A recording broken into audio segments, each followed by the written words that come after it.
వీక్షకులందరికీ నమస్కారం. ముఖ్యంగా రైతు సోదరులకి స్వాగతం. సహజంగా స్వతంత్రం వచ్చిన తర్వాత వ్యవసాయ రంగంలో అనేక కీలక మార్పులు వచ్చాయి. కేవలం అది ఒక వ్యవసాయ రంగంలోనే కాదు, అన్ని రంగాల్లో మార్పులు మనం స్పష్టంగా గమనించే మార్పులు చోటు చేసుకున్నాయి. స్వతంత్రం వచ్చిన కొత్తలో దేశంలో జనాభాకి అవసరమైన ఆహార ధాన్యాలు కూడా ఉత్పత్తి లేక, పండించే సామర్థ్యం లేక, అమెరికా నుంచి షిప్లో గోధుమలు వస్తే తప్ప భారతదేశంలో దాదాపు 20 కోట్ల కుటుంబాల్లోని పొయ్యిలో నుంచి పిల్లి లెగవదు అనే సామెత ఉండేది. ఇంకా తర్వాత భారత ప్రధానిగా వచ్చినటువంటి జవహర్లాల్ నెహ్రూ దేశంలో వ్యవసాయ రంగంలో కనుక విప్లవం రాకపోతే ఇంత జనాభాకి మనం ఆహారం విదేశాల నుంచి తీసుకురావడం కష్టం అని ఒక 5 అతి భారీ ప్రాజెక్టులను చేపట్టి పూర్తి చేశారు. అందులో భాగంగానే బాక్రా నంగల్, హిరాకూడ్, నాగార్జున సాగర్ లాంటి అతి భారీ ప్రాజెక్టులు ప్రాణం పోసుకున్నాయి. ఇంకా తర్వాత కాలంలో హరిత విప్లవ పితామహుడు స్వామినాథన్ చొరవతో హరిత విప్లవానికి నాంది పలికారు. హరిత విప్లవం తర్వాత ప్రధానంగా వరి పంట, గోధుమ పంటలలో విప్లవాత్మకమైనటువంటి దిగుబడులు వచ్చాయి. 1970s అంటే హరిత విప్లవం రాకముందు ఒక ఎకరాకి వరి దిగుబడి కేవలం 13 బస్తాలు సగటున ఉండేది. 13 బస్తాలు, క్వింటాలు కూడా కాదు, 10 క్వింటాలు. ప్రస్తుతం ఎకరాకి సగటున 40 బస్తాల దిగుబడి, 35 క్వింటాల దిగుబడి సగటున వస్తూ ఉంది ఒక పంటలోనే. ఖరీఫ్లో, రబీలో కూడా అంత దిగుబడి వస్తూ ఉంది. సరే, మొక్కజొన్న వేసినా కూడా ఎకరాకి 40 క్వింటాలు, 35 క్వింటాలు సగటు దిగుబడి సాధిస్తూ ఉన్నారు రైతులు. మరొకవైపు ఉత్తరాదిలో కూడా గోధుమ పంటలో దిగుబడులు గణనీయంగా పెరిగాయి. పంజాబ్లో కానీ, ఉత్తరప్రదేశ్లో కానీ, బీహార్లో కానీ, మధ్యప్రదేశ్, రాజస్థాన్ అన్ని ప్రాంతాల్లో ఈ విధంగా భారతదేశం 100 మిలియన్ టన్నుల ఆహారాన్ని దిగుమతి చేసుకునే స్థాయి నుంచి ప్రతి సంవత్సరం 100 మిలియన్ టన్నులు ఎగుమతి చేసే స్థాయికి ఎదిగింది. దేశంలో జనాభా 50 కోట్ల నుంచి 150 కోట్లకి దగ్గర అవుతున్నా దేశంలో జనాభా మొత్తానికి ఆహారం అందిస్తూనే గోధుమలు, బియ్యం ఎగుమతి చేసే స్థాయికి ఎదిగింది. ఇక ప్రజల ఆహారపు అలవాట్లో వేగంగా మార్పులు చోటు చేసుకుంటా ఉన్నాయి. ముఖ్యంగా దక్షిణాది రాష్ట్రాల్లో రైస్ ఎక్కువగా తీసుకుంటూ ఉంటారు ప్రజలు. పశ్చిమ బెంగాల్లో కూడా కొంత రైసు, కొంత గోధుమ రొట్టెలు అంటే వీటు వాడుతూ ఉంటారు. ఇక ఉత్తరాది రాష్ట్రాల్లో పంజాబ్, ఢిల్లీ, హర్యానా, ఉత్తరప్రదేశ్, మధ్యప్రదేశ్, రాజస్థాన్ పరిసర ప్రాంతాల్లో ఎక్కువగా గోధుమ రొట్టెలు అంటే వీటు, గోధుమ పంట మీద వచ్చే ఆహార ధాన్యాలు ఎక్కువగా ఉపయోగిస్తూ ఉంటారు. ఇక ఛత్తీస్గఢ్, తెలంగాణ, ఆంధ్రప్రదేశ్, తమిళనాడు, కేరళ, కర్ణాటక రాష్ట్రాల్లో రైస్ ఎక్కువగా వినియోగం జరుగుతుంది. పెద్ద ఎత్తున పంట కూడా ఈ ప్రాంతాల్లో సాగు చేస్తూ ఉన్నారు. పశ్చిమ బెంగాల్లో కూడా పెద్ద ఎత్తున వరి సాగు అవుతుంది. పెద్ద ఎత్తున దిగుబడులు వస్తూ ఉన్నాయి. పౌర సరఫరాల శాఖ కూడా రైతుల దగ్గర నుంచి లావు రకాలు కొనుగోలు చేసి వినియోగదారులకు పంపిణీ చేస్తూ ఉంది. ఒక తెలంగాణలో మాత్రమే సన్నధాన్యం రైతుల దగ్గర నుంచి కొనుగోలు చేసి వినియోగదారులకు కూడా సన్న బియ్యం సప్లై చేస్తూ ఉన్నారు.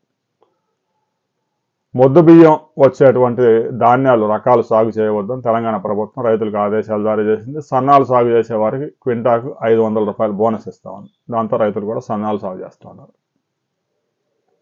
ఇక సమస్య ఎక్కడొచ్చింది? ఇది ఏదైతే బియ్యం ఎక్కువగా ఆహారంలో ఉపయోగించడం వల్ల ప్రజలు ముఖ్యంగా షుగర్ బారిన పడుతూ ఉన్నారు. బీపీ వస్తూ ఉంది, ఒబెసిటీ వస్తూ ఉంది, రకరకాల అనారోగ్య సమస్యలకు గురవుతూ ఉన్నారు. గడిచిన 40 సంవత్సరాలుగా ఈ రైస్, వైట్ రైస్, ముఖ్యంగా ప్యూర్ వైట్ రైస్ వాడడం వల్ల అనేక అనారోగ్య సమస్యలు రావడంతో డాక్టర్లు రైస్ వద్దు, ఏదో అలవాటు అయిపోయింది కాబట్టి చిన్న బౌల్ తింటే చాలు, రైస్ అసలు తిన్నే వద్దు అని చెప్తున్నారు.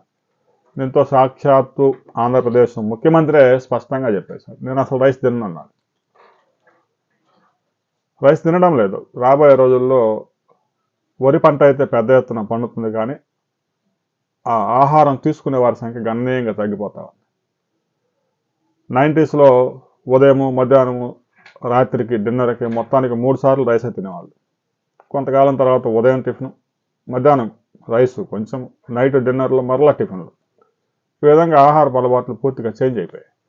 రాబోయే రోజుల్లో రైస్ తీసుకునే వారి సంఖ్య గణనీయంగా తగ్గే అవకాశం ఉంది. మరి వరి పంట సాగు చేసే రైతులు వారి యొక్క ట్రెండ్ మార్చుకొని వేరే పంటలు కనుక వెళ్ళకపోతే ధాన్యం ధరలు మరింత పతనమయ్యే ప్రమాదం.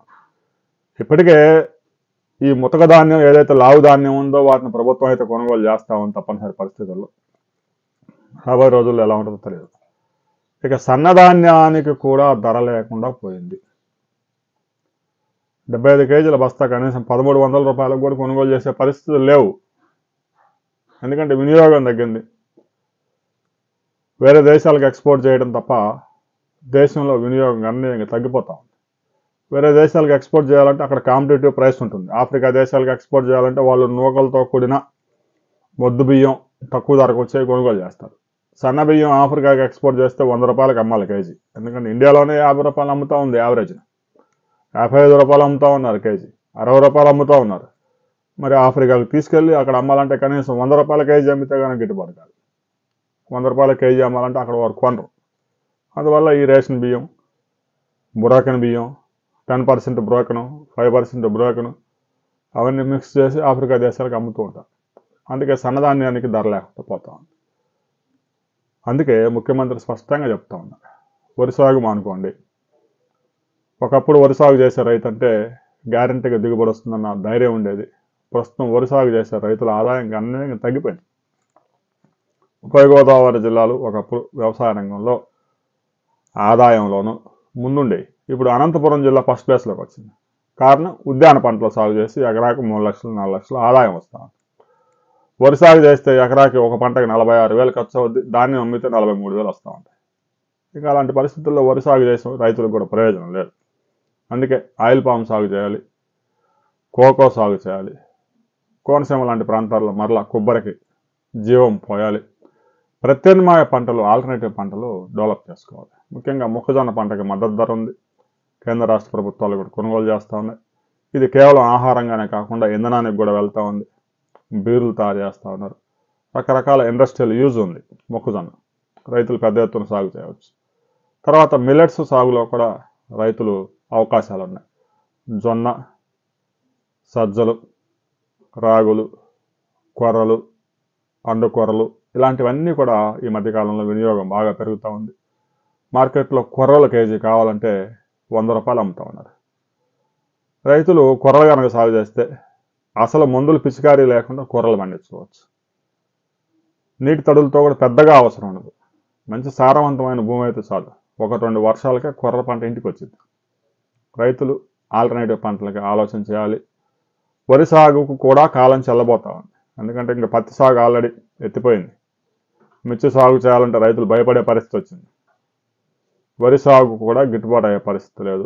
నాగార్జున సాగర్ కెనాల్ కింద ఒకప్పుడు ఎకరాకి 40 క్వింటాలు పండించిన రైతులు నేడు 4 బస్తాల కౌలు ఇవ్వడానికి కూడా కౌలుదారులు ముందుకు రావడం లేదు. వరి పొలాలు కౌలుకి ఇవ్వాలంటే నాగార్జున సాగర్ కుడికాల కింద వెతుక్కోవాల్సి వస్తుంది పరిస్థితి. కొన్ని ప్రాంతాల్లో ఇప్పుడిప్పుడే మొక్కజొన్న పెద్ద ఎత్తున వేస్తూ ఉన్నారు. దిగుబడులు కూడా బాగా వస్తున్నాయి. రాబోయే రోజుల్లో జొన్న, కొర్రలు, రాగులు, సజ్జలు, అరికలు ఇలాంటి పంటలు కూడా సాగు చేస్తే వినియోగం అది కూడా పెరుగుతూ ఉంది. పంటల యొక్క క్రాప్ ట్రెండింగ్ కూడా మారాలి. ప్రజల ఆహార అలవాట్లు ఎలాగైతే మారుతూ ఉన్నాయో రైతులు సాగు చేసే పంటలు కూడా మారాల్సిన అవసరం ఉంది. రైతులు చాలామంది అయోమయం కూడా ఉంది. ఏ పంట సాగు చేస్తే కనీసం ఎకరాకు 1 లక్ష రూపాయల ఆదాయం వస్తుంది అనేది ప్రభుత్వం కూడా స్పష్టత ఇవ్వాలి. ఆయిల్ ఫామ్ సాగుకి విస్తృతంగా అవకాశాలు ఉన్నాయి. అయితే ఇది ఎవరు పడితే అది కొనుగోలు చేసేది కాదు. ప్రభుత్వం ఆ పరిశ్రమలు ముందుగా ఏర్పాటు చేయాలి. కనీసం ఆ పరిశ్రమ ఏర్పాటు చేయడానికి 4 సంవత్సరాల సమయం పట్టుద్ది. 500 కోట్ల రూపాయలు ఇన్వెస్ట్ చేయాలి. ఒక పరిశ్రమ వచ్చిందంటే చుట్టుపక్కల 2 లక్షల ఎకరాల్లో ఆయిల్ పామ్ సాగు చేసి దిగుబడి తీయడానికి సిద్ధంగా ఉండాలి. పరిశ్రమ నిర్మాణం ప్రారంభము, ఆయిల్ ఫాము సాగు చేయటం ఒకేసారి ప్రారంభించాలి. ఇదంతా కలెక్టివ్గా జరిగే పని కాబట్టి ఒక రైతు చేతిలో ఉండేది కాదు. ప్రభుత్వం